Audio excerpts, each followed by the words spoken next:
Olá, eu sou o William. Eu, o Júnior. E esse é o 7º episódio do Papo G. Um podcast que promove um bate-papo descontraído sobre os principais acontecimentos do mundo, destacando temas ligados à diversidade, inclusão e cultura pop. Gostaríamos de agradecer a você, ouvinte, que acabou de dar o play, informar que também estamos no Instagram e Twitter pelo @podcast Papo G. É, isso mesmo. Segue a gente por lá e não deixe de mandar os seus comentários sobre cada episódio. A primeira celebração do orgulho LGBT não foi um desfile, muito menos uma festa. Afinal de contas, naquela época não havia muito o que se comemorar. No dia 28 de junho de 1969, ocorreu na cidade de Nova York o que veio a ser conhecido como a Rebelião de Stonewall, visto como um grande acontecimento e mais importante para a liberação do movimento gay e a luta pelos direitos LGBTs nos Estados Unidos e no mundo. A data é celebrada desde então por meio de paradas e outros eventos culturais, numa expressão de orgulho quanto à orientação sexual e identidade de gênero. Embora a pandemia do coronavírus tenha forçado o cancelamento das festividades em todo o mundo, não é possível cancelar o orgulho em si. De diversas formas, ele vive em cada pessoa LGBT que busca mostrar que não é preciso ter vergonha de ser quem se é, mesmo que a sociedade insista. A comunidade LGBT em todo o mundo é criativa, forte e é conhecida por ter um histórico de conseguir transformar tragédia e luta em triunfo e afirmação. Esse ano não é diferente. Ativistas, artistas, drag queens, membros da comunidade e muito mais encontraram maneiras de reinventar a celebração do orgulho, mesmo que à distância. E o Papo G não poderia ficar de fora dessa celebração. Hoje, iremos dividir a nossa história com vocês, relembrando toda a trajetória que percorremos entre a fase da vergonha até o momento em que passamos a ter orgulho de quem somos. Para participar dessa conversa, convidamos mais uma vez os nossos amigos Daniel e Rogério, já conhecidos por vocês lá do especial do Big Brother, e que a partir desse episódio estarão ainda mais frequentes por aqui. Então, pega um cafezinho ou um drink e vem com a gente. Bom, acho que apresentações vocês já fizeram no último episódio, então dá um oi pra galera, diz aí pra que vocês vieram e vamos começar esse bate-papo aqui que eu tô super ansioso. Oi, gente. Ai, tô nervoso. Estamos aí de volta, viemos participar e partilhar um pouquinho com vocês, um pouquinho da nossa vida, da nossa história, da nossa caminhada até aqui. Isso mesmo, já estava com saudade de estar aqui no podcast mais uma vez. Vamos aí falar sobre um tema muito importante e a partir desse momento vocês terão essas vozes maravilhosas com vocês sempre. Mais vezes, né, Dan? A propósito, quem falou primeiro foi Rogério, que ele falou e não se apresentou, né? E o segundo foi Daniel. Eu acho que já cabe vocês, inclusive, falar como vocês querem ser chamados. Pode ser Denks mesmo, Roi Denks. Pode. Então, que aí até a galera tá nas redes sociais, né? Tá nas redes sociais, vocês vão se familiarizando com os nomes deles. É porque assim, no mundo profissional, né, e formal, eu sou Washington, mas aqui no podcast é Júnior. E a depender do horário, Juliette. Eu sou o William mesmo, 24 horas por dia, tá, pessoal?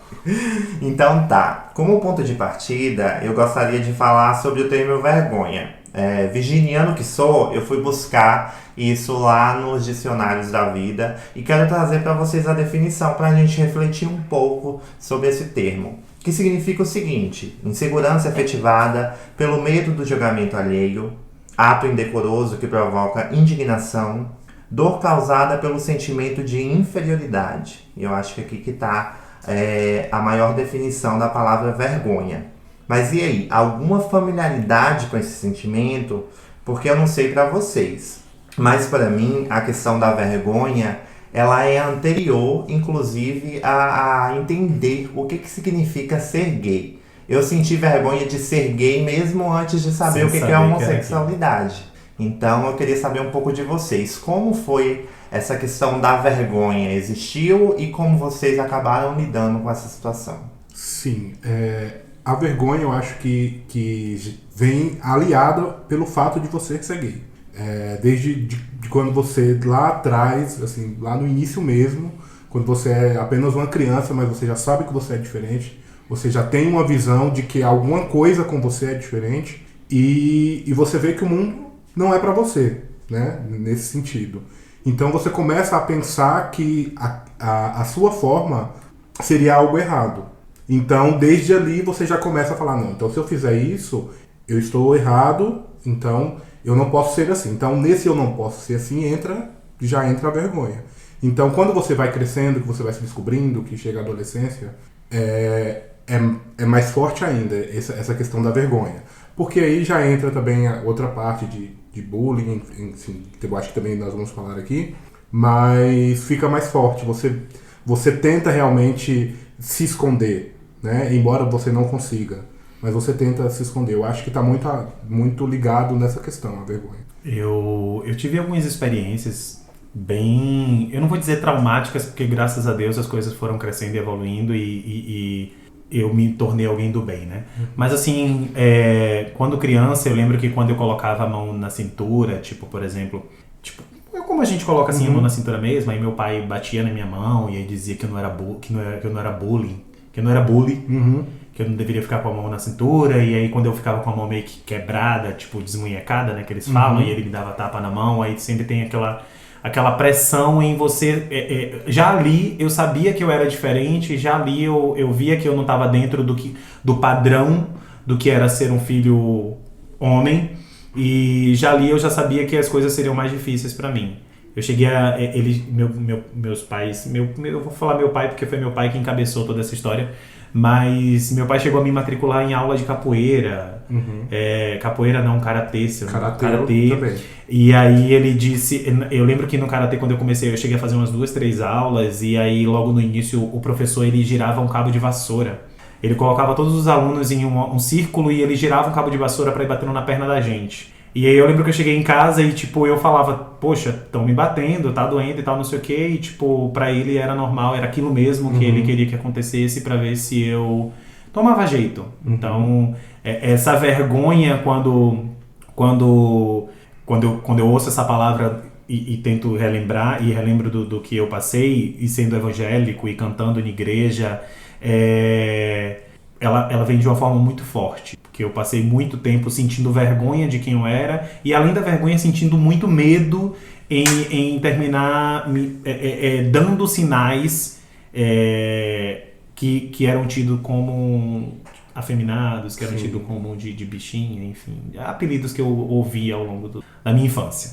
Mas eu acho que está muito atrelado também na sociedade essa questão. Se os pais, se forem pais mais conservadores, e eles percebem já desde então que o filho, quem vai ver, né? Os pais conseguem enxergar isso. Ele vê que o filho, por exemplo, é mais afeminado, ou, né, ele percebe que tem uma veia mais artística, vamos falar assim. Sim.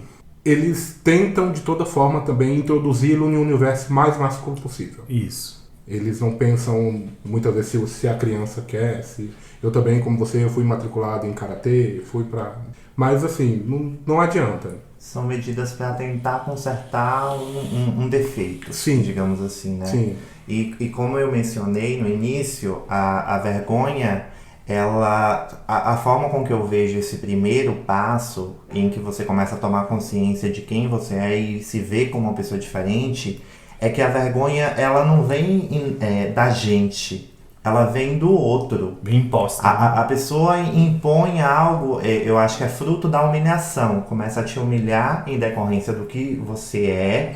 Automaticamente você sente a vergonha por aquilo que ainda você não está entendendo, você não está compreendendo, mas estão te sinalizando a todo momento que você age de uma forma errada, que você age de uma forma que não é aceita pela sociedade. Fora do padrão. Então não é que você tem uma consciência, uma definição, uma desconstrução do que se é e passa a ter vergonha, é uma decisão sua ter vergonha daquilo.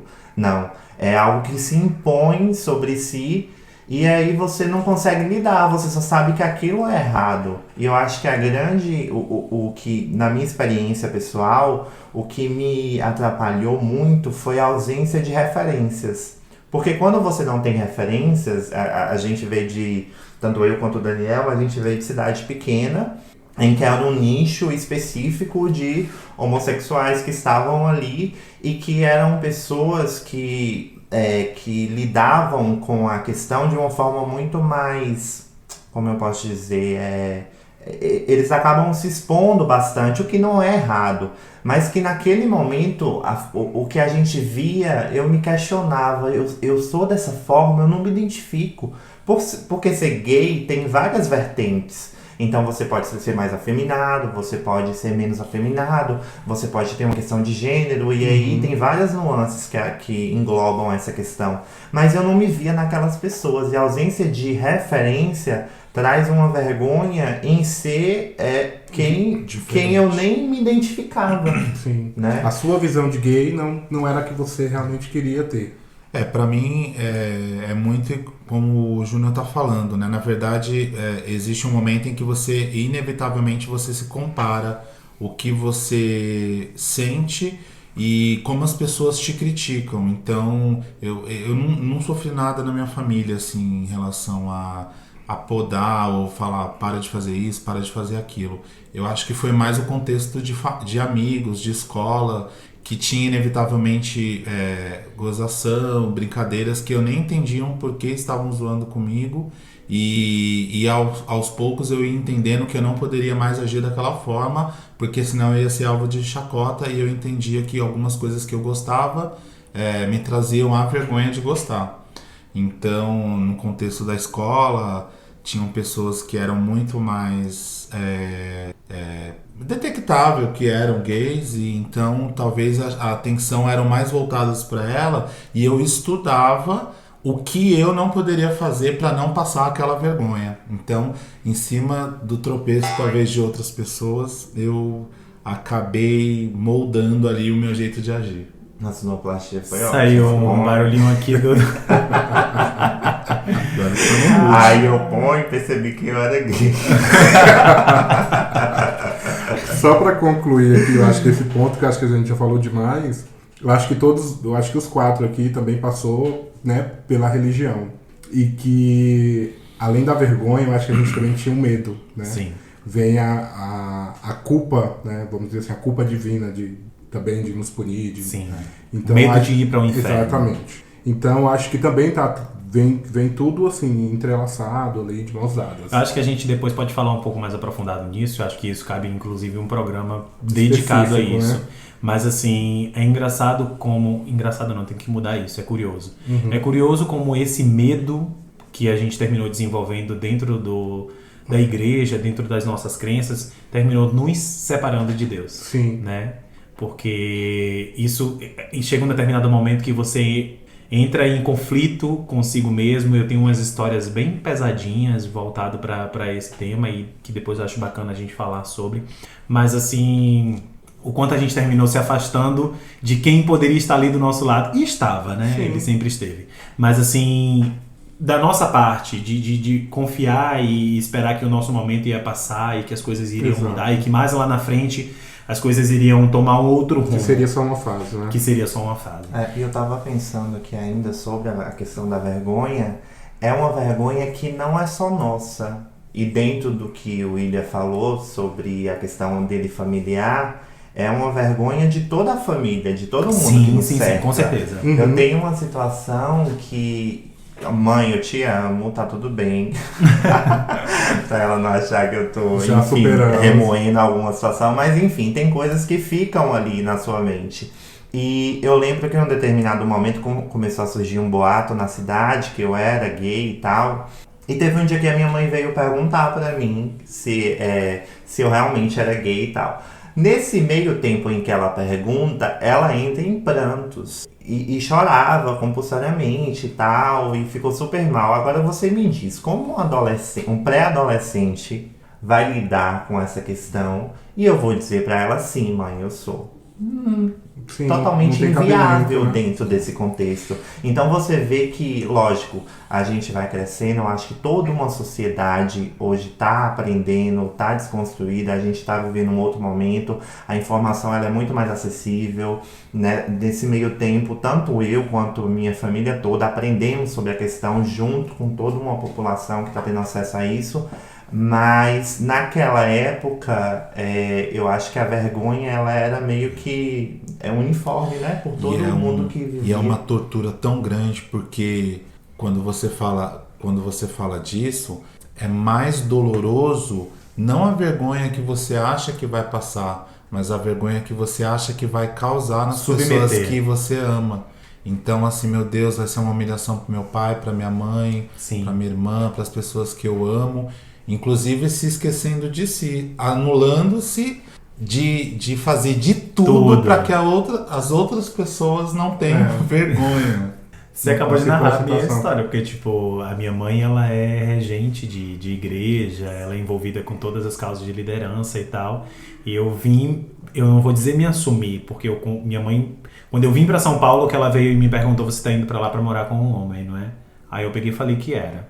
Mas, assim, me assumir, de fato, eu não cheguei a me assumir durante um bom tempo, porque eu tinha medo de como as pessoas iriam vê-la, de como as pessoas iriam julgá-la, porque apesar dela ser, mesmo ela sendo envolvida com todos os cargos de liderança, a gente tem muito aquela coisa de que, tipo, como assim o filho dela, o menino que era o garoto prodígio que cantava, que era envolvido com os louvores, que era o vocalista da banda, que era líder de ministério e tal, e agora ele tá chegando e tá contando tudo isso. E por muito tempo eu sustentei uma vida mais difícil, uma vida maquiada para manter essa aparência. E aí que a gente vai para um outro ponto que fala muito nesse tópico, que é a questão das namoradas. Tipo, as meninas que eu terminei me envolvendo por conta dessa aparência que eu precisava manter. As meninas que eu cheguei a namorar, e sim, acredito que eu tenha tido sentimento por elas, e sim, eu tive sentimentos por elas, mas assim, era uma relação muito dúbia, porque ao mesmo tempo eu estava me descobrindo, e ao mesmo tempo eu tinha que manter uma aparência, e ao mesmo tempo eu tinha que manter a aparência dos meus pais, e ao mesmo tempo eu tinha... Enfim, era uma confusão. Sim. E o triste da vergonha ainda é o quanto esse fato anula todas as outras qualidades que você tem. Sim. Você é um bom filho, você trabalha, você é uma pessoa de bem, mas este momento ele desfaz toda e qualquer qualidade que você tenha para a cobrança do ser gay. É muito triste. Te define, né? É algo que vai te definir. Já era... Desqualifica, né? Basicamente, assim. Mas vamos tentar trazer um pouco de leveza, e eu queria que vocês falassem se vocês, nesse momento ainda da vergonha, tiveram alguma experiência ali proibida já com o menino, alguma coisa, enquanto vocês estavam se descobrindo. Porque, por exemplo, eu tenho zero experiências. Tipo, no momento, eu me privei por toda a adolescência, infância, tudo, e no momento em que eu fui me descobrir, que eu fui me declarar de fato, porque até assumir eu acho que é um termo tão pesado, você fala assumir, parece que você tá assumindo um crime, né? Sim. Então, no momento em que eu fui me declarar, que eu fui me reconhecer como um homossexual, é que eu fui ter as minhas primeiras experiências, uma garota virgem em São Paulo. E hoje, quando eu escuto histórias de amigos que falam, teve um negócio, não sei o que, eu adolescente, nananã, e pegou, nananã, eu não tenho nada pra contar. Quem tiver... Eu teria um dossiê, eu teria um dossiê, mas eu não posso revelar os nomes envolvidos. A gente nunca pode revelar a fonte. A gente nunca pode revelar a fonte, e assim... Mas sim, eu acho que começa mesmo com a adolescência, com determinadas brincadeiras, com toques, com uma brincadeira de esconde-esconde ali, dormir todo mundo junto ali. Mais diferente do Aston Júnior. Fala o CPF pra mim. Eu não me privei, eu acho que nesse sentido, até depois vou deixar aqui o link já para puxar um próximo ponto. Eu não me privei, eu acho que eu comecei a me descobrir, claro, tudo muito escondido. Que idade, amigo? 14. Razão. Acho que foi a minha primeira experiência de fato. Gente, engraçado que eu não lembro. Eu não lembro qual foi a idade 2002, específica. 14 anos. Não, eu sou péssimo de memória. Aí depois pula pra 2006. Não, amigo, veio a louca do Wikipedia. Rogério permanece calado. Bebendo seu vinho. Tomando seu bom drink. Bom, eu tenho 10 anos a mais que todos aqui, né? Você tem quantos anos, ô? 42. Já vai divulgar, tem tem que divulgar, ué. Tem que saber, essa mesa está muito diversa. Nós temos Júnior com 20 e... 14. 20, 14. Seu louco. É o dobro, pessoal. 18. 28. Temos um adolescente, uma senhora. Não, eu tenho 28. Eu tenho 31. Eu tenho 32. Eu acho isso bem importante pra quem tá ouvindo. Eu acho super Isso, importante, super. porque nós temos vivências completamente diferentes de eras diferentes. Mas nós somos do Não, mesmo minha- ano. Você, a diferença Eu é e que você é do final. amigo. Então, tudo bem, mas tipo, Rogério e Júnior não. São décadas diferentes. É porque daqui a pouco um adolescente tá ouvindo, aí ele fala assim, como assim sua mãe chorou? Como assim? Já pensou? Como assim? Sua Um mãe não adolescente curtia super. Pablo Vittar, não? Um geração Z. Qual é a geração mais atual? É Z? Sei lá, Y, não? Não sei. YC. A geração mais X, atual tá K. ouvindo e tipo, é super de boa. Enfim, deixando as gerações de lado, né? Aham. E ainda mantendo aqui o clima de vergonha. Que isso submete, eu acho que todo mundo aqui passou por isso, alguns casos, assim, vamos chamar assim, de obscuridade, né? Que é quando você começa a se descobrir, você sabe que você é e que meio que internamente você apertou foda-se, falou, é isso mesmo. Então que você começa a seguir, a procurar uns caminhos de tentar se encontrar. Primeira balada, bate-papo UOL. Queria saber de vocês. Qual foi a experiência de vocês? Como foi? Eu queria primeiro, se possível, ouvir de Júnior. Até mesmo porque a nossa experiência foi junta. De primeira balada, por exemplo. Então eu queria que ele desse o início aí. É curioso, mas ao mesmo tempo engraçado neste termo, que eu me descobri, e acaba sendo um pouco emblemático a gente estar falando sobre isso, porque eu me descobri com o Daniel. Em quais aspectos? Eu não conseguia ver em mim e identificar algo em mim sozinho. Então, em uma determinada data, acho que foi em setembro, eu tava conversando com o Daniel já tava lá fumando e tal. 6/9. 6/9, aí. Nossa, A pessoa gente, boa de data. 2010. Pai do céu. Dia do 2010. sexo. A gente Também conhecido como Dia do Sexo. A gente aqui em São Paulo, e aí em um determinado momento eu criei coragem porque eu percebia que o Dan era diferente, como eu. E eu comecei a respirar e falar, Dan, eu queria te fazer uma pergunta. Gente, ali eu já sabia. E né? nesse meio tempo, a gente demorou tipo 1 hora praticamente pra chegar ao ponto. Ok. A gente ficou só naquele silêncio que os dois queriam falar, mas aí ficava naquela... Porque com essa sensação ainda de crime, de você Sim. ser um criminoso e você reconhecer um crime. E aí em um determinado momento a gente vem e solta. Olha, eu sou gay, eu gosto de homem. E aí o Daniel vem e solta, eu sou gay, eu gosto de homem. E a gente tem aquela identificação mútua e entendendo que era um momento em que a gente morava junto e que a gente já tinha um laço de amizade muito grande e que a gente passa a compreender a situação de uma outra forma. Eu falei, eu posso contar com você? Eu tenho alguém, eu tenho uma pessoa que eu consigo contar. E aí dentro dessa perspectiva, aí eu me aceitei. Foi naquele momento, porque eu sozinho eu não conseguia lidar com aquela situação. Sim. Eu precisei de alguém pra me achar, pra mim me resolver.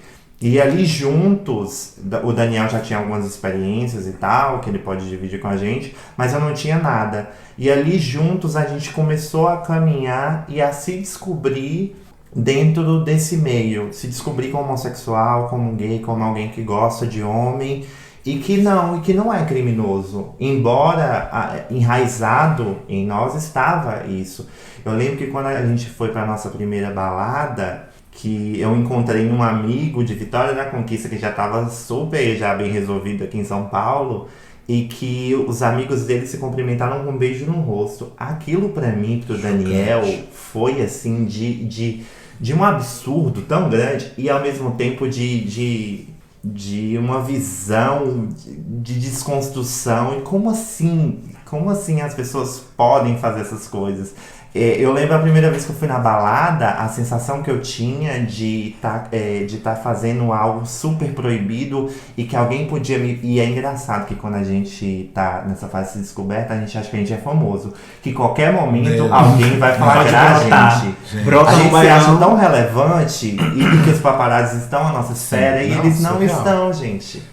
E eu achava que qualquer momento alguém ia ver e minha mãe ia saber, ia ser um escândalo, ia ser, sabe? Enfim. E partindo desse ponto, é que pra mim tudo virou a chave. E aí passa a ser só aprendizado, passa a ser só a novas experiências, até que a gente chegue ao ponto que estamos hoje, que dentro do podcast a gente vai conseguir construir isso. Uma vez eu falei pra uma amiga minha, né, dessa questão dessa caminhada e tal, e eu falei pra ela, né, que durante 24 anos, né, eu nunca externalizei essa questão de ser gay. Então você imagina, isso muitas pessoas passam, né? Você se sufocar e não ter, quando você falou de você ter uma libertação de poder conversar com o Daniel, quantas pessoas não passam isso?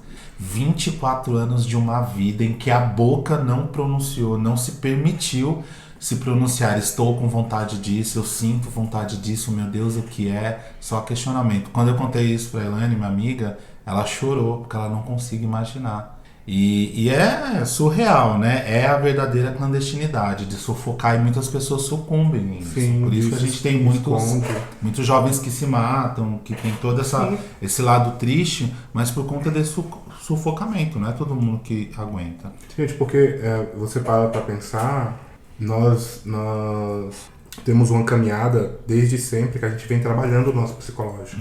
Então, quando a gente chega lá na frente, todas essas questões já foram tão trabalhadas na nossa cabeça que, querendo ou não, a gente até é um pouco mais, como posso dizer, mais maduros do que outros adolescentes ou que já outras chegaram pessoas. e encontraram um caminho mais aberto, né? Exatamente. Um terreno com novelas que abordam temas, filhos. E eles não e tal. precisam. Hoje Eles é não social, precisam ir hoje além, é uma- entendeu? Sim. Eles não precisam ir além. A gente não. A gente tem que parar, a gente tem que pensar, a gente tem que... Por que eu sou assim? Então, assim, só nessas questões, nós já entramos numa filosofia muito grande. Então, nós vemos trabalhando isso muito.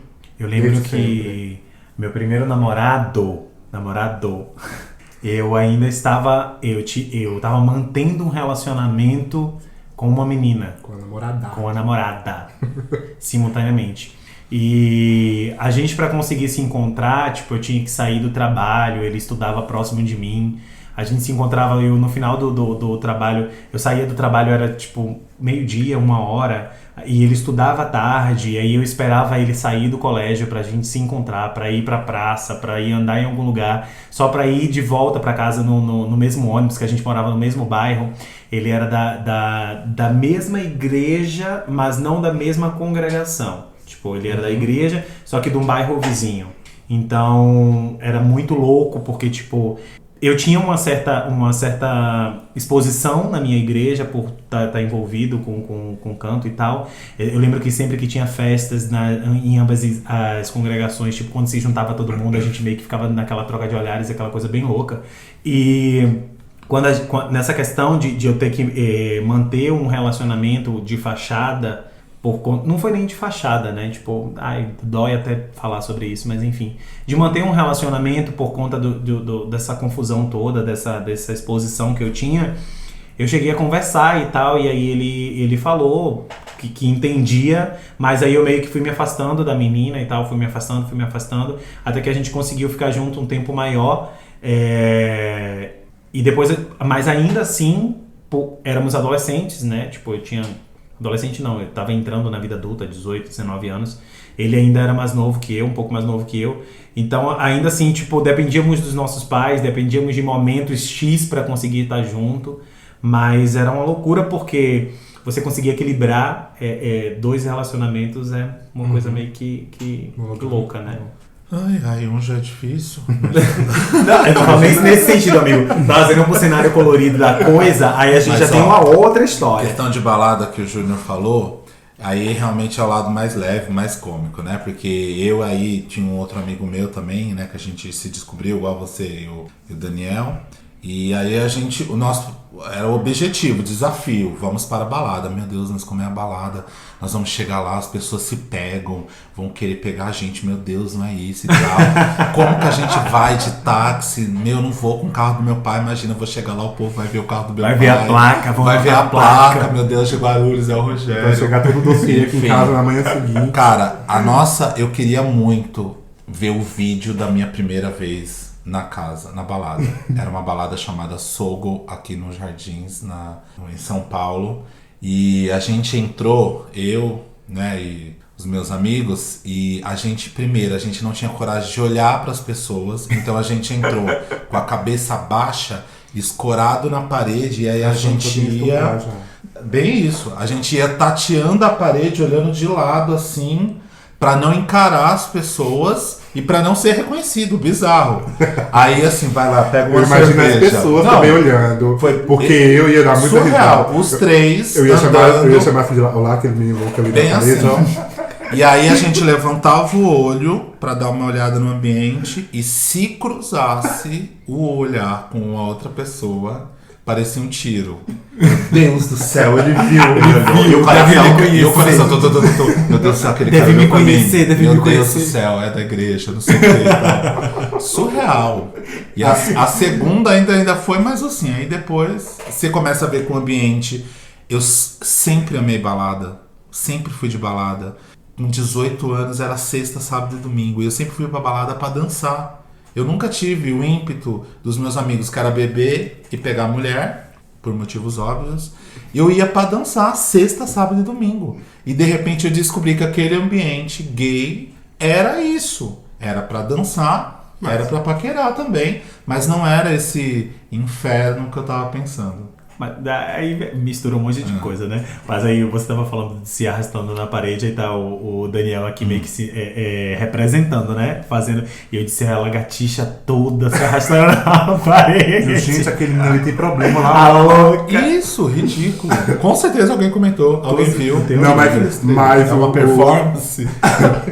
A minha primeira vez, que foi justamente essa primeira vez do Júnior também, foi realmente pra gente um choque, porque assim, a gente queria conhecer, a gente falava, vamos lá, vamos conhecer a balada, vamos ver como é que é. Só que assim, a gente, na nossa cabeça, nós estávamos mega preparados. Mas aí chegou no metrô, que a gente chegou na catraca, que os meninos se cumprimentaram com um beijo, a gente já viu que não estava tão preparado assim. Mas eu acho que foi só no metrô também, né? Porque quando chegou na balada... Exatamente. Né? Em menos de uma hora a gente se descobriu lá e se descobriu de novo. Gente, carne nova na balada é tudo. Gente, mas você vê o lance de desconstrução? Depois de muitos anos eu saí com o Daniel e a gente foi pra uma balada juntos. E quando chegou lá, os amigos do Daniel cumprimentaram ele com um beijo. Com selinho, eu fiquei em choque. Como assim? Como assim Brasil? beijou meu homem? Como assim beijou meu homem? Assim, como assim? É assim, surreal. Você vê que e assim... não era que era um amigo, né? Não é que era um amigo. Não, é assim, quando a gente chegou lá, dessa balada, foi na Blue Space. Fazia pouco tempo que eu tava com o Daniel. Aí, na fila, um cara que é da escola de samba, que eu frequento, uma cidade alegre, me cumprimentou. E aí, Rogério, não sei o que, fui lá, dei um abraço, dei um beijo. Né? Entramos. Quando eu entrei, dei de cara com o meu fisioterapeuta, o Paulo. Eita, zona. Ele aí, não sei o que. Abracei, aí na minha cabeça, piranha. Daniel já não deve sabia pensando. nada, não sabia nada. Mais à frente. Mais à frente Quando foi lá. daqui a pouco, Daniel. Selinho, todo mundo deu. Oi, como assim? Piranhismo. E eu. Vagabunda! E o close no pop? Close no pop sem remorso. Quando foi que vocês já começaram a dar? Tirando já essa parte aí de insegurança. Tipo, tô inseguro não. Você já chegou e já... Tipo, você já sabe que aquele lugar é um lugar pra você ser livre. E vocês já chegaram mais sem bloqueios. Eu acho que um ano depois de ter me assumido de fato, que foi em 2010, eu acho que em 2011 eu já estava bem tranquilo com essa questão. De estar mais aceito mesmo comigo mesmo, sabe? E é ótimo, né? Porque assim, na infância eu já gostava muito de Vanessa, de Sandy e tal, dessa galera toda do... Que a gente tinha acesso lá no interior, né, gente? Que não chegava a Britney, não chegava a Beyoncé, não chegava. Isso daí eu fui conhecer bem depois. Mas enfim. E aí eu queria ter os álbuns dela, tal, os CDs. E eu lembro de uma oportunidade, minha mãe me traz as melhores lembranças. Que depois ela me pegou dançando Vanessa Camargo e tal, não sei o que. E ela chegou pra mim e falou: ah, então quer dizer que você gosta dessas meninas? Não é porque você quer namorar, é porque você quer ser elas. Cida, maravilhosa como sempre. Corta para. Eu podendo de fato ser querer. Vanessa. ouvir de fato a Vanessa e Sandy, enfim, e agora sim Britney, Beyoncé e Lady Gaga, e poder querer ser elas, né, gente? Eu acho que é uma libertação Então eu vou te colocar outro lance mais difícil. Imagina na minha época de adolescência que as boy bands estavam bombando. New Kids on the Block, que eu adorava. Nossa. Queria ter pôster. Tinha um CD. Não, na época nem era CD, era disco, né, gente? Ai, como é o nome do personagem Tá lá? vendo que era importante falar do- idades? Como é o nome do personagem lá do Stranger Things? Que gosta do. Ai, não sei, o gordinho. do gordinho. Então eu gostava de. Eu Não é- gostava. ah, louco, aí eu- gostava. Hã?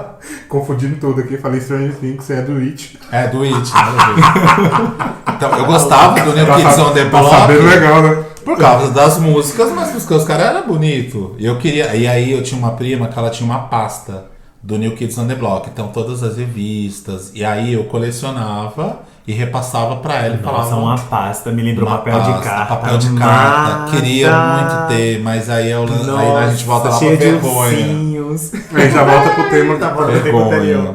Mas era. Então assim. Pelo menos você tava lá com as diva pop e eu com as boy band nem podia me manifestar que eu gostava tanto, porque senão Era uma gritava. delícia. Senão eu gritava, né? O Eu nem Jordan. peguei, eu peguei isso já a fase do Rick Martin já beirando. Eu também. É assim, Nossa. gente. Vamos falar a verdade aqui. A minha descoberta. Rick Martin. Rick Martin. Você No planeta olhou, Xuxa. Meu amor, Aí você gritou, eu sou gay. eu nunca gostei desse Não, nome. e eu era muito criança. O Presta problema era atenção. esse, entendeu? Mas eu já sabia que ele era muito lindo, ele era muito gostoso. Excitadíssimo. Rick, tamo aí. Tamo junto.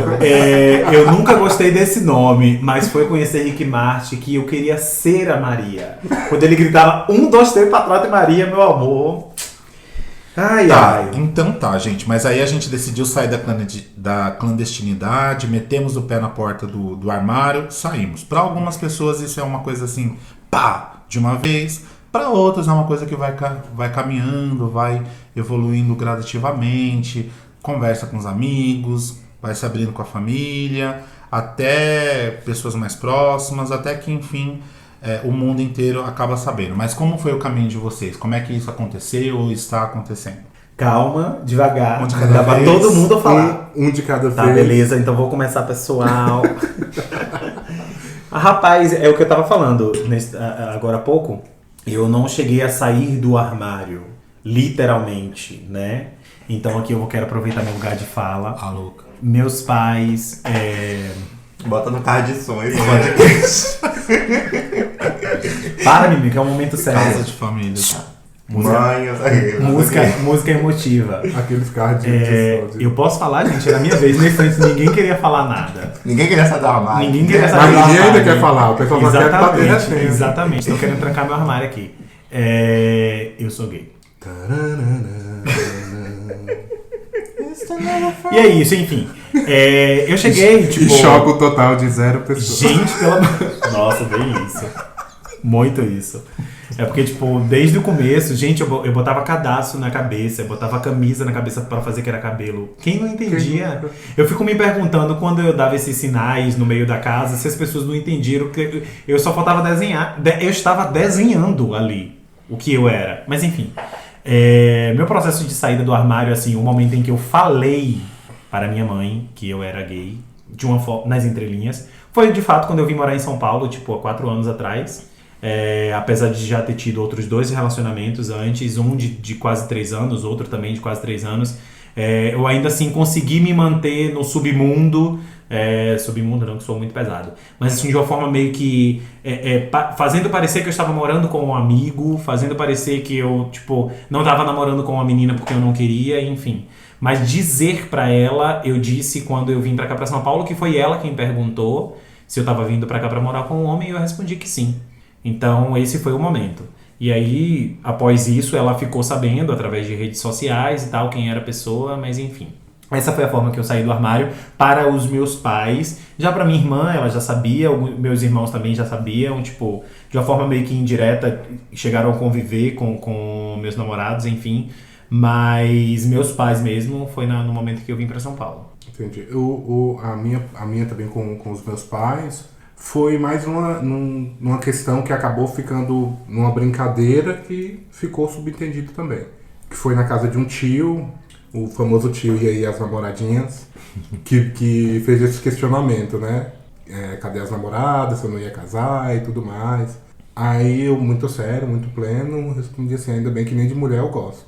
Só que assim, tá, meu pai, tá. Jogou, só jogou. Aí ficou aquele. Jogou shade. Aí ficou aquele climão assim, como se nada tivesse acontecido. Aí eu. Ensurdecedor. Depois do silêncio, aí eu. Tem café, tia? É tipo assim, eu contei. Eu contei. Quem pegou, Quem não pegou, pegou, não pega Até mais. sai correndo. Eu contei. Joguei a bomba e Se saí. alguém me disser que eu não falei nada, tá aí a prova. Tá aí a prova. Vai, Rô. Não, pra mim é um processo que... Ainda está. Ainda está acontecendo. É um processo que, assim, na verdade, como eu já comentei, eu acho que essa dinâmica, cada um tem a sua dinâmica, né? Algumas pessoas entendem que é importante chegar, fazer a reunião de família, jogar a bomba e tal, né? E eu, assim, eu tenho uma compreensão de que talvez, assim como a minha irmã nunca teve que fazer uma reunião para contar que ela é hétero, também eu nunca senti a necessidade de fazer a reunião para falar. Então, estou vivendo, meu Deus, ver os vídeos de eu criança é impossível você não ter... Gente, eu fico pensando, Meu já pensou se aniversário- existe um radar? Não. Se existe alguma coisa que Eu apitasse? fiz aniversário de 15 anos. amigo. Nossa, debutou. 15 anos, com Amada. valsa e tudo. Com a minha namorada da época. Essa fita me mata de vergonha porque eu vejo. Tem fita? Tem gravata. E o link vai estar na descrição. Nós vamos divulgar no Instagram do podcast. É muita humilhação, Pode aguardar. né? Nós não vamos sei. subir o vídeo hoje. Mas você É, trocou de não, roupa, é. amigo? Não, Ah, eu é. tô lá com a minha namorada pintosíssima. Isso é muita humilhação, gente. Minha mãe adorava, minha mãe adora mostrar essa fita. Acho que nem sei. Ela falava, eu falei, meu Deus. Enfim. Então acho que não é uma coisa necessária, não, pra mim não ainda aconteceu esse divisor de águas, mas creio eu que a vida vai fluindo, né? E se um dia for necessário ter uma conversa nesse sentido, teremos. Mas é um como processo como que vai você falou, acontecendo. Exatamente. E, tipo, existem Sim. casos que não há necessidade, de Sim. fato, da gente se manifestar. Sim. Como hétero não precisa Sabe dizer que ele por é quê hétero. também? Por isso que, assim, aqui eu não tô dizendo o que é o certo e o que é o errado. Para muitas pessoas isso funciona muito bem, que aí acabou, todo mundo fica sabendo. Para outras pessoas é um momento tão traumático na história de todos, da pessoa que fala, da pessoa que ouve. Nem todas as pessoas têm um preparo para ouvir. Sim. Às vezes você está preparado para falar, mas a pessoa que vai receber não está preparada para ouvir. E é muito difícil você ter a compreensão plena de qual é o exato momento. Então muitas histórias são muito felizes desse momento de revelação e outras histórias são trágicas, com expulsão, com não sei quem se mata, a mãe fica em depressão. Então cada um tem sua história, cada um tem seu momento. Para mim é uma coisa que eu estou vivendo e a vida está se caminhando e... É uma questão muito particular, né? Se você acha que isso vai impactar na sua relação com seus pais, aí nasce em você a necessidade. Se você acha que não, que tá tudo bem, não tem um porquê. Sim. Na minha situação em específico, eu sempre tive uma relação de amizade muito grande com a minha mãe. Não era só uma questão maternal, era uma relação cumplicidade. de cumplicidade, de querer dividir a vida. E para mim, a questão da homossexualidade, ela não... Tem pessoas que limitam, quando vão definir essa questão, a você ter uma relação sexual com um homem, com alguém do mesmo sexo. E eu não vejo dessa forma. Eu acho que ser homossexual é muito mais. É a forma com que você lida com o mundo, é a forma com que você se expressa. Isso influencia em suas opiniões, em sua forma de ver o universo. É uma forma de vivência, né? Não é só entre quatro paredes eu ter uma relação com um homem. Então, da minha vivência, eu não iria conseguir seguir sem dividir isso com minha mãe. E aí, a partir do momento em que eu me senti mais seguro, mais bem resolvido sobre a situação, eu tive que levar isso a ela. E, novamente, minha mãe chorou, mas dessa vez foi um choro diferente. Foi um choro de meu filho, eu te amo muito. E eu acho que com aquela sensação do quanto eu passei até chegar a esse momento e de me sentir seguro. Porque na minha vivência eu tive que sair do interior, com 17 anos, para vir para São Paulo, para fazer um curso que talvez não fosse nem minha paixão, mas o meu objetivo principal era poder ser quem eu era, me descobrir. A minha vinda para São Paulo foi vinculada à minha sexualidade, exclusivamente. Todas as outras questões eram secundárias. E quando eu conto para minha mãe e que eu vejo que de fato ela vem e me aceita, aí a gente entra num momento familiar em que todo mundo começa a aprender. E aí eu acho isso muito bacana, porque lá em casa somos três homens e os 3 gays, filhos da mesma mãe. É um caso a ser estudado, enfim. É um útero colorido. Exatamente, minha mãe que sempre quis ter uma mulher e aí de Teve alguma 3. forma ela acabou tendo 3. E o meu irmão, que aí é uma outra problemática e tal, ele já estava num momento mais avançado da questão homossexual e tudo, e eu me senti mais confortável para estar falando, mas eu fui o pioneiro ali. Mais tarde o meu outro irmão veio e se assumiu. Mas eu sentia que para minha mãe me conhecer e para ela continuar vivendo comigo, dividindo experiências, dividindo aquele amor nosso que é incondicional, ela precisava saber. E aí fomos aprendendo. Diariamente eu comecei a ir muito atrás de referências, de leitura, de consumir conteúdo em que eu me identificasse dentro da comunidade de uma forma que fosse genuína. Me descobrir ali o que para mim fazia sentido, o que para mim não fazia sentido, e de fato é um aprendizado, porque tem momentos, tem o primeiro momento em que você não quer tocar no assunto, tem um momento em que você conta para as pessoas mais próximas, e aí tem um momento que para você, você tá meio ativista, você quer que todo mundo te aceite, que tem que ser isso mesmo e tal, e aí chega um momento mais maduro em que para todo mundo já tá claro quem você é, e você não tá mais preocupado com o que ninguém pensa. Você simplesmente você mesmo. É que no fundo também eu acho que assim, você não tá buscando necessariamente a aceitação. Você tá buscando a preservação do amor. Você não quer que aquela relação, aquele amor que sempre um dedicou pro outro, que é manifestado em carinho, palavra, em apoio, se perca. Então, eu acho que é bem isso. Você não quer que a pessoa aceite, que ela fale, tudo bem, tá certo, ou se fala, ótimo. Mas o que você não quer é perder aquilo que você já tem. Que você já tem, o amor, a devoção, a cumplicidade, a parceria. A pessoa pode falar, eu não aceito, mas te amo, tá ótimo. É o suficiente. Sim, é o suficiente. Eu não aceito, mas eu lembro que por um bom tempo eu passei minha vida meio que tentando ser o melhor em tudo que eu fazia para compensar o fato de ser gay. Né? E aí, dentro de tudo isso, eu me via esperando a aprovação dos meus pais, tipo, parabéns. Tipo, eu tinha passado de ano, eu esperava o parabéns, eu tinha concluído o meu ensino médio, eu esperava o parabéns, eu tinha começado a trabalhar, eu esperava o parabéns e não vinha. Eu cheguei a ouvir de minha mãe diversas vezes quero ver quando você vai namorar de fato e quando você vai me dar um neto. Para ela a preocupação era ela ter um neto.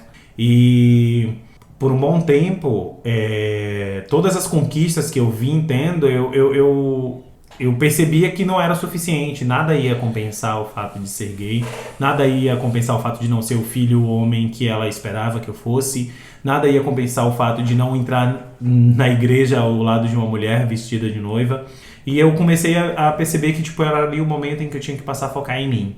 Que a vida estava passando e que os dias estavam passando e que não dava mais para simplesmente sustentar uma história que não era minha, para não deixar que ela sofresse, não deixar que os meus pais sofressem. E terminei me afastando muito da minha família.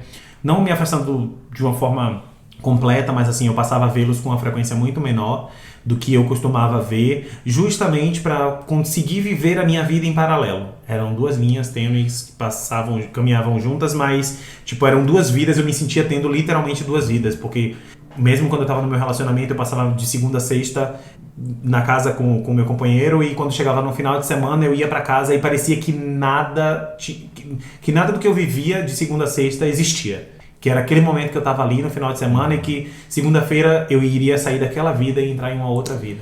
E essa sua fala, ela acaba linkando a gente com uma outra realidade cruel, que é justamente no âmbito do trabalho.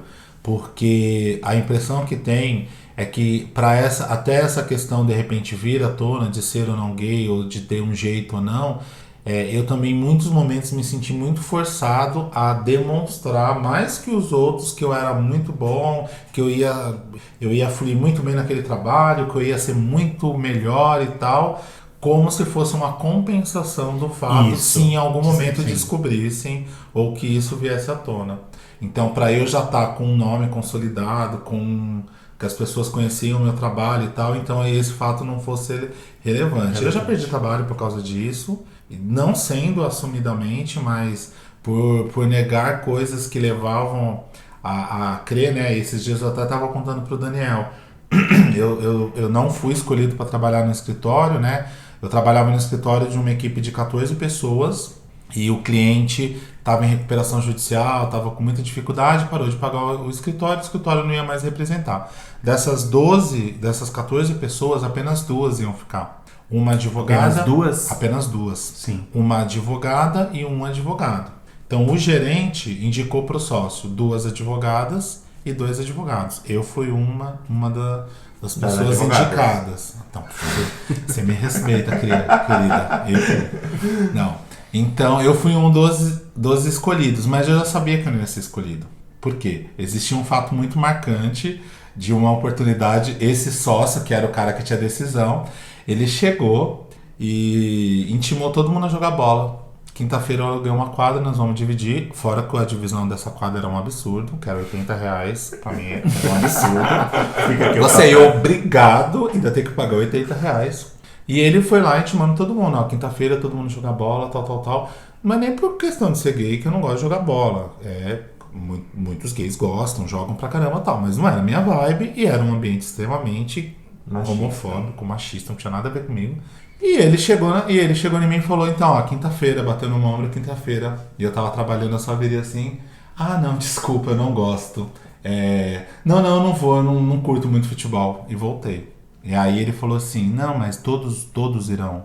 Eu assim, então, mas eu não vou, não curto, não sei jogar. Não, mas ninguém sabe jogar. Aí eu falei assim, não, mas eu não vou, eu não gosto. Não tem nada a ver, assim, você me desculpa, mas não vou. Aí ele ficou muito puto, saiu. E aí a minha amiga falou, como que você fala pro sócio majoritário da área nossa trabalhista que você não vai? Eu disse, eu não vou, porque se eu for pra lá, aí eu tô na rua no outro dia. O que eu vou fazer no ambiente que eu não vou saber me colocar lá? E eu tenho certeza que esse fato foi fator determinante para lá na hora dele escolher o advogado, não contou profissionalismo, não contou meu desempenho, não contou nada. Contou o fato de eu não ter ido jogar bola naquela maldita quinta-feira. Então é isso, eu acho que também na área do trabalho a gente acaba, acho que instintivamente tendo que se dando podar, um plus, né? Assim, se pode dar um plus até que as pessoas te conheçam, vejam que você é o cara. É difícil.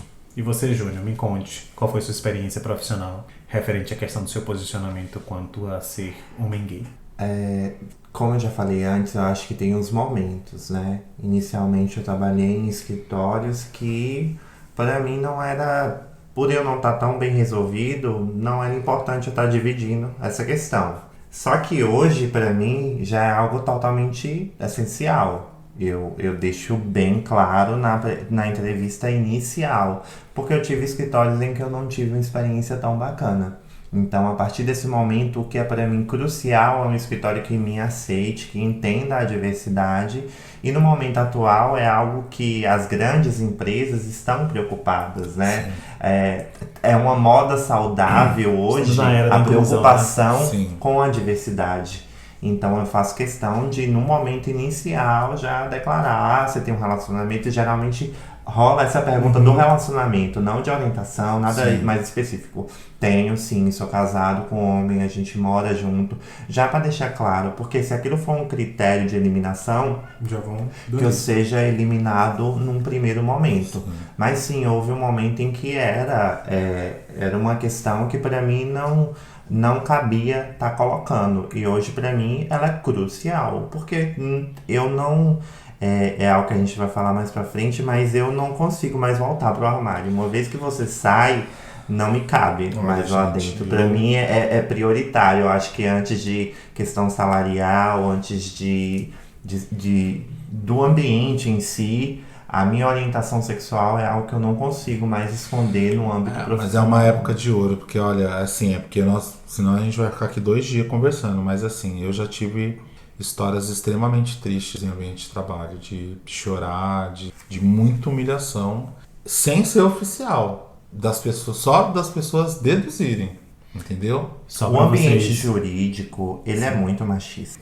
Mas vamos pro orgulho? Vamos, Vamos pro orgulho, que eu tô Vamos pro orgulho. eu cansei de sentir vamos sair vergonha. sair da vergonha. Bom, e agora a gente vai para um momento mais grandioso. Vamos falar sobre orgulho, que no dicionário é definido como sentimento de prazer, de grande satisfação, com o próprio valor e com a própria honra. Mas antes de falarmos, vamos ouvir um depoimento de uma grande amiga minha. Ai, tô tão ansioso para ela chegar. Da Thaís, que é uma mulher lésbica, de Salvador também, baiana. Tá chegando daqui a pouco, já no mês que vem, no início do mês que vem, ela chega para integrar aqui esse grupo, para se fazer presente no meio de nós. Fala pra gente, Thaís, como foi a sua trajetória. Oi, pessoal, tudo bem com vocês? Eu sou Thaís e queria, antes de tudo, agradecer e expressar aqui a minha alegria em poder participar de mais um episódio, que sempre fui ouvinte aí assídua do Papo G, e hoje poder participar aqui e falar um pouquinho sobre esse assunto que é de extrema relevância para nossa comunidade, para o mundo em geral, e falar um pouquinho da minha história também.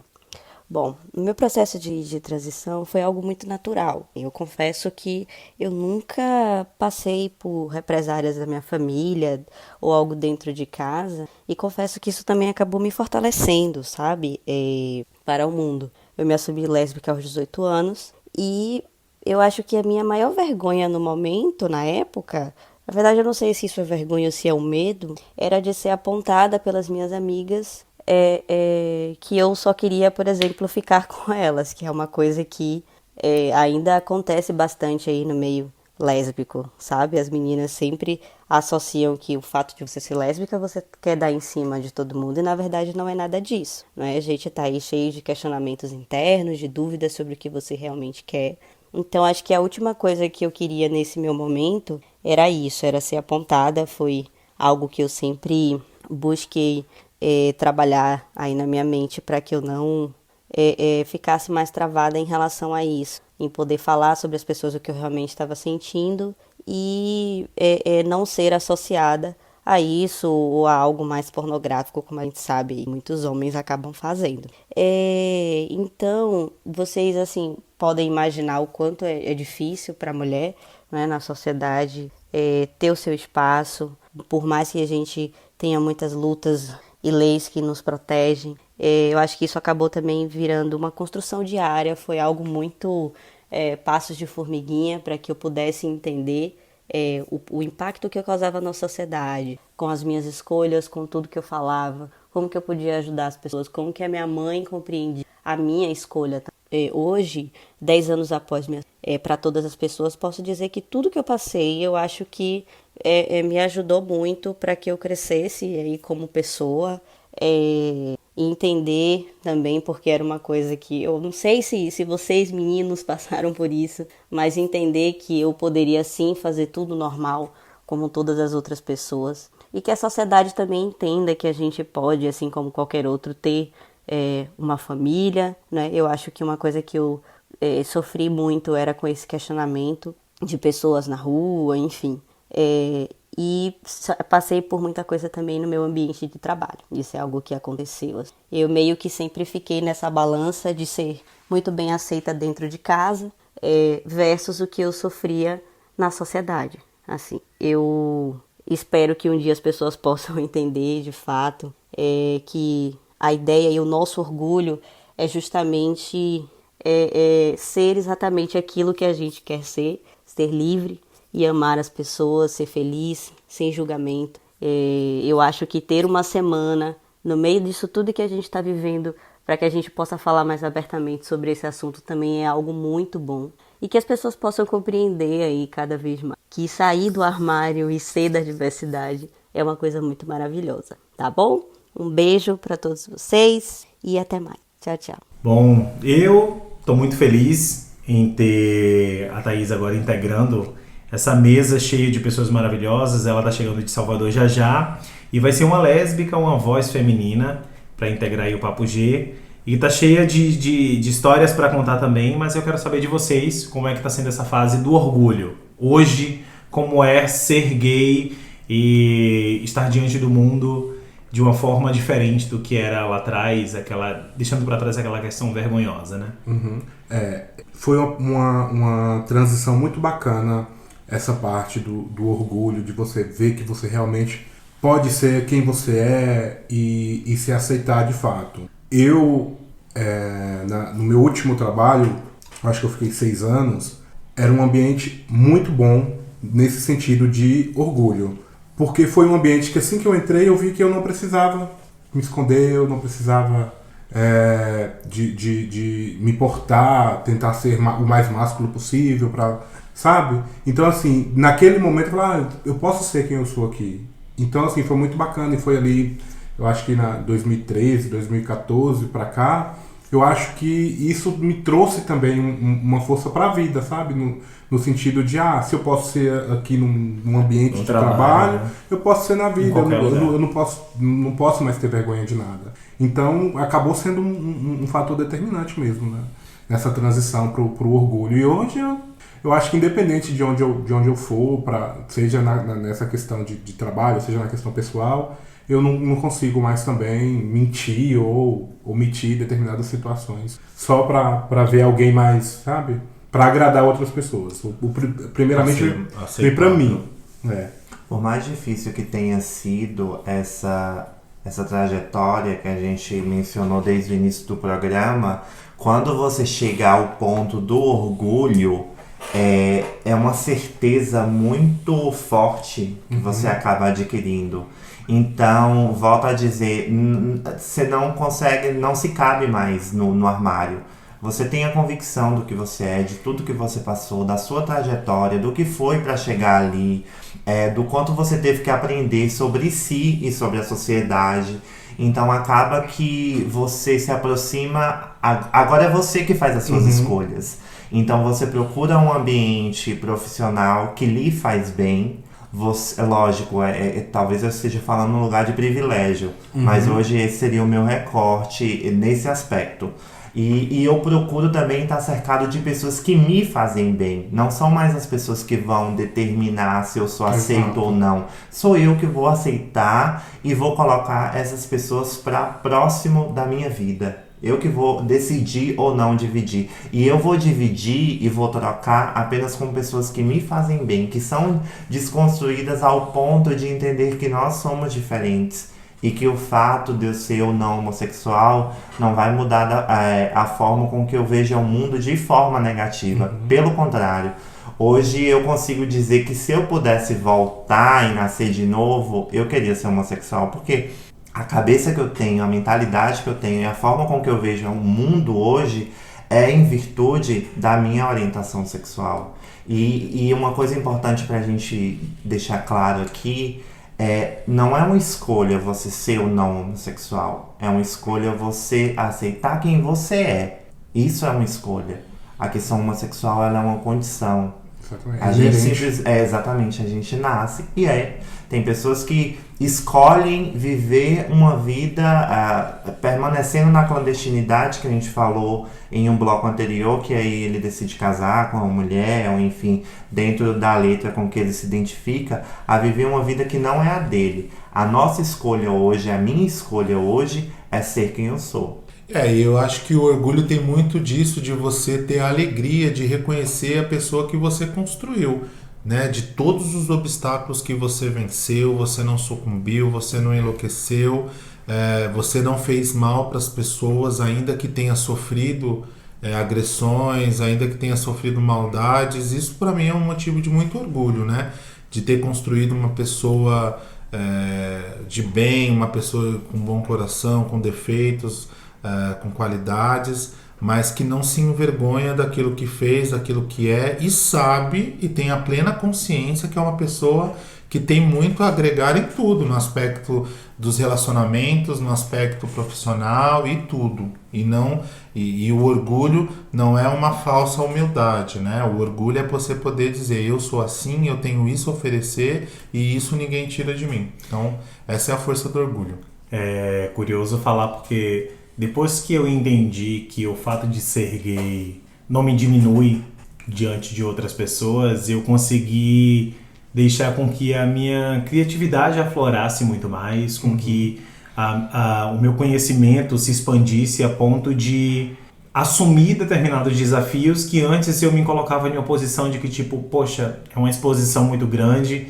E hoje no meu trabalho atual, é algo que em nenhum momento eu precisei falar, eu acho que está estampado na minha cara, não preciso chegar lá e dizer eu sou isso, eu sou aquilo, mas assim, eu consegui chegar a um momento da minha carreira profissional em que o meu conhecimento e as minhas habilidades, a minha capacidade, ela supera qualquer definição da minha sexualidade, e eu sou muito grato de ter chegado a esse momento da minha vida. Eu sei que tem muitas pessoas que ainda têm certos problemas quanto a isso, certas dificuldades diante do cenário profissional, mas assim, hoje não entra em questão esconder isso. Foram mais de 18 anos escondendo isso de família, foram mais de 18 anos escondendo isso de amigos e tentando me maquiar de alguma forma para me sentir dentro do meio, que depois que eu entendi que eu posso ter amigos sendo quem eu sou, que eu posso estar trabalhando em um lugar e ser reconhecido pelo meu trabalho sendo quem eu sou, que eu posso ter o meu relacionamento, que eu posso estar casado com alguém do mesmo sexo e que isso não vai interferir de momento nenhum no meu caráter, na pessoa com que eu sou, que eu não consigo me ver voltando em algum momento para a vida que eu tinha antes. E para finalizar, né, para deixar esse momento ainda mais dramático, eu queria fazer aquela pergunta clichê, um pouco SBT, um pouco, né, pra gente chorar e concluir esse programa. O que vocês diriam para o eu do passado, o eu que sentia vergonha, que estava descobrindo quem era, dentro dessa nova perspectiva? O que o eu do presente, que sente orgulho, diria para esse eu do passado que sente vergonha? Eu diria, ei, você mesmo, para de chorar. Todo mundo aqui, ó. Não, eu diria, você não é uma pessoa suja, você não é uma pessoa má, você não está errado e você vai construir uma vida muito linda, porque você é um cara fenomenal, uma pessoa extremamente do bem e você não tem que se vergonhar pelas coisas que você sente, pelas coisas que você é. Diria isso. Com a lagriminha descendo. com o olho marejado. Daniel. E lábios trêmulos. Eu acho que eu diria: você é mais forte do que você pensa. Você tem que ter orgulho de quem você é, desde sempre. E não demora muito para ser quem você é.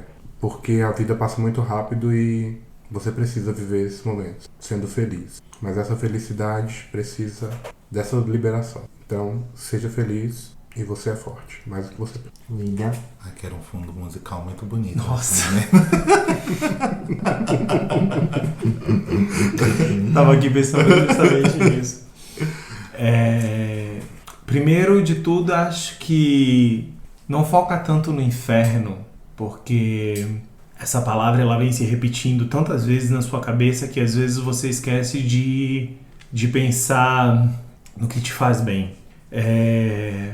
Não se preocupa tanto em focar na felicidade das outras pessoas, foca na sua felicidade. Vai chegar um determinado momento em que você vai se encontrar consigo mesmo e vai perceber que tudo é passageiro e que focar na alegria, na segurança, na estabilidade de outras pessoas talvez tenha um preço muito alto a ser pago, mas que quando você de fato se abrir para o mundo e olhar as oportunidades e olhar as experiências do jeito certo e no momento certo você vai conseguir ver luz, você vai conseguir ver cor e encontrar de fato a felicidade.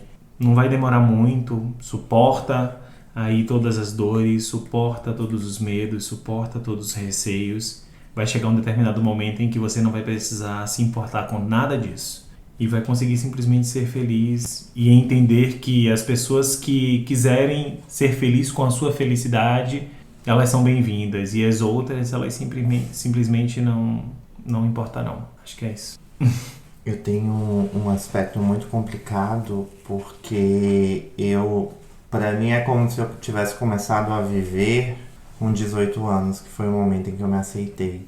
Eu olho pra minha infância, eu olho pra minha adolescência, eu tenho dificuldade de lembrar de muita coisa por ter me bloqueado em ter muitos momentos ruins, muitos momentos pesados. Então acho que eu diria pra aquele Júnior, adolescente ou que estivesse passando pela infância, pra continuar sendo forte, que aquele um dia iria passar, mas que ele vivesse o presente um pouco, para que no futuro ele tivesse algumas lembranças positivas daquela infância ou daquela adolescência. Que ele continue estudando, que ele continue procurando referências e que no fim das contas ele vai se achar e que tudo vai dar certo.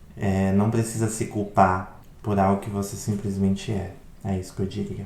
Ai, cara, uma trilha sonora de... Como é? We are the same. Nossa, amigo, nada a ver, viado, menor condição. Nossa, gente, vitórias, We Are the Champions. Super Fred Mercury. Ai, vamos de indicação? Acho que depois de tantas lágrimas, tantos sentimentos, acho que acho bom a gente sair um pouquinho dessa brisa. Como diz Bianca sentimental. Della Fence, sai desse obscuro, sai dessa escuridão. Sai da moita. Eu vou começar então, porque Começa, eu acho que Daniel. é mais rápido aqui. 2 filmes. Um eu sei que tem na Amazon Prime, que é o chamado Ana. É um filme de espiã. É bem clichêzão, mas a história em si ainda é bacana. E as atuações são boas, os efeitos são bons e a imagem, assim, espetacular. Embora seja bem clichê, já avisando.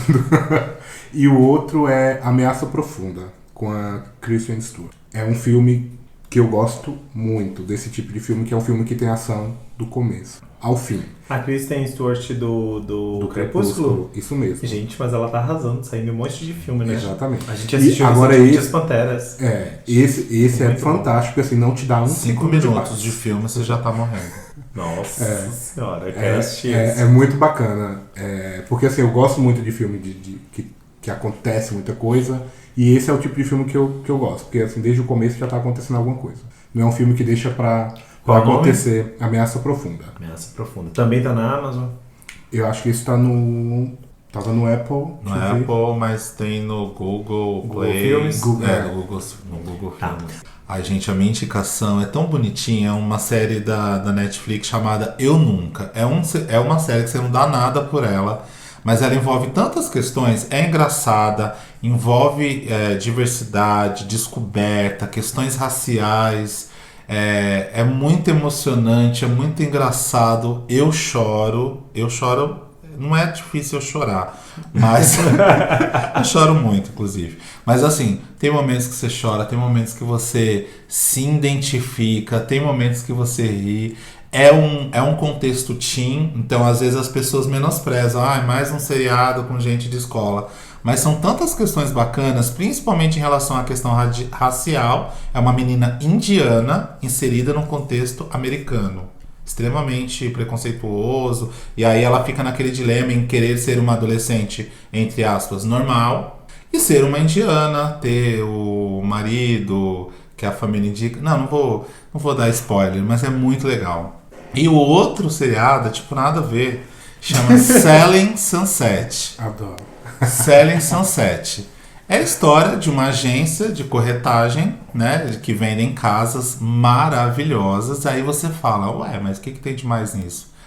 A questão é que você fica deslumbrado com as casas que eles vendem e os bafões que acontecem no contexto Por trás das do escritório. É fofoca, é briga, elas brigam por nada, intriguinhas. Então, assim, pra gente que... Eu gosto muito de reality show, então esse é tipo um reality show, né? Não é uma ficção, é um reality show. Então é muito legal, porque você fica deslumbrado com as casas, fica torcendo porque tem as vilãs, tem as fofoqueirinhas, tem as intriguentas. É muito legal, muito legal. 2 temporadas, acabei, aí é aquela série que termina e você fica sofrendo. E esse tá acabou. passando onde? Na Netflix também. Na Netflix também, seguindo essa mesma linha de seriados adolescentes e tal, a minha indicação é Ctrl Z. É um seriado super bacana que se passa dentro de uma escola, onde um hacker começa a divulgar segredos dos alunos e tal, uma realidade bem problemática. Muita ação, eu acho muito mistério também, eu gostei muito da atuação dos atores, vale super a pena. No decorrer do seriado eles tentam descobrir quem é o misterioso hacker que revelou esses segredos, mas assim, durante o desenvolvimento da série, você vê muitas pessoas que têm um determinado conceito sobre algumas coisas, mudando a forma com que elas veem essas situações, e acho que dá pra gente também uma oportunidade de refletir sobre essa questão de redes sociais, do que a gente anda postando, das coisas que a gente anda compartilhando até o com nível outras que você pessoas, abre, né? Exatamente. Aquela questão de compartilhar fotos, de compartilhar vídeos, de mandar algumas coisas para outras pessoas, e isso termina vindo à tona nessa série, termina sendo um alerta para todos nós, mas assim... É muito bacana, acho que super vale a pena. É uma série muito boa, gostei muito. É daquele tipo que quando vem a revelação você fica... Não, eu não acho nem que é daquele dessa questão da revelação. É muito sobre um alerta, sabe? Tipo, você anda fazendo o quê com o seu celular? Você anda fazendo o quê com a sua vida? Tipo, você anda compartilhando o quê? Enviando o quê? E a qualquer momento isso pode vir à tona, e a qualquer momento isso pode se voltar contra você. Então nem vou assistir, senão eu vou ficar em pânico. Ai, adoro. Já vi isso com a garota do blog. Já vi Alô? isso? Tipo assim, deixa eu ver, deletar essas fotos aqui do meu celular. Deixa eu apagar esses nudes agora. Não é mesmo? Eu queria indicar Pequenos Incêndios por Toda Parte, da Amazon Prime, que na pronúncia original significa Little Fires Everywhere. exatamente. E aí eu também não sei falar nem as atrizes. Então, a referência que eu tenho é a Olivia Pope, do Scandal, e a Legalmente Loira, né? Que ela faz a O outra. nome dela é impossível de se pronunciar. Reese Witherspoon. Exatamente. Que fez também o Demônio Show, que é um espetáculo. A de outra série. é Kerry Washington. Isso, exatamente. É um seriado muito bacana, ele promove várias reflexões, tem questões raciais, tem questões de classe, e ele traz muito essa perspectiva do que traz você a pensar o que é certo, o que é errado. Às vezes a gente tem visões muito limitadas de determinados dramas, e ali com a vivência, com aquela noção que o seriado vai te dando, você vai entendendo cada contexto. E aí você atinge um nível crítico mais apurado, em que você fala, putz, ela tá certa sobre esse aspecto, ele tá certo sobre esse aspecto, e dentro daquela realidade ali, talvez ninguém esteja errado ou ninguém esteja certo. Muitas verdades em pontos de vista diferentes. Sim, e principalmente a visão da elite branca que acredita estar ajudando as pessoas menos favorecidas, a questão negra, e que ele traz uma crítica que te faz refletir, tá, mas você tá ajudando com qual perspectiva, com qual ideia, até que ponto isso é genuíno, até que ponto você não tá diminuindo uma pessoa para que você ache que você tá arrasando ali dentro da sua solidariedade. É muito interessante mesmo.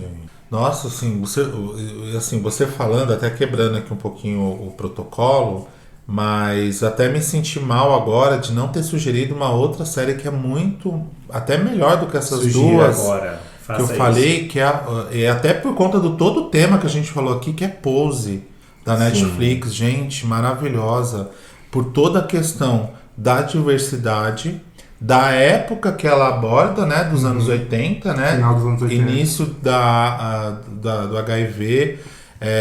E são tantas questões abordadas. Primeira questão do HIV, segunda questão do comportamento dos homossexuais daquela época e muitos nuances dos preconceitos que existem dentro da comunidade gay. Sim. Né? Do gay que não se relaciona com a travesti, que não se relaciona com a drag queen, da transexual que não pode entrar no bar gay. É muito boa. E tem tudo a ver com esse momento, com o nosso tema de hoje e com o momento que a gente vive. Maravilhoso. 2 temporadas também, quando acaba você chora sangue. Eu não já vi querendo a eu não vi terceira. a segunda, mas assim, eu acho que Pose... É uma temporada só. Mas diz que a segunda é melhor ainda. Mas eu acho que Não chegou Pose aqui ainda. assim, é o ápice da diversidade em que a gente tem em conteúdo. Ele traz o gueto ali na sua forma mais gueto. original, né? Eu acho incrível. E basicamente essas 2 as minhas indicações e ficamos com o plus aí do Pose, que de fato eu acho que engloba muito bem tudo isso que a gente falou. E por enquanto é isso. Temos aí 2 dias de podcast. Espero que tenham gostado do nosso Por programa. favor, se você chegou até aqui, você é tão forte.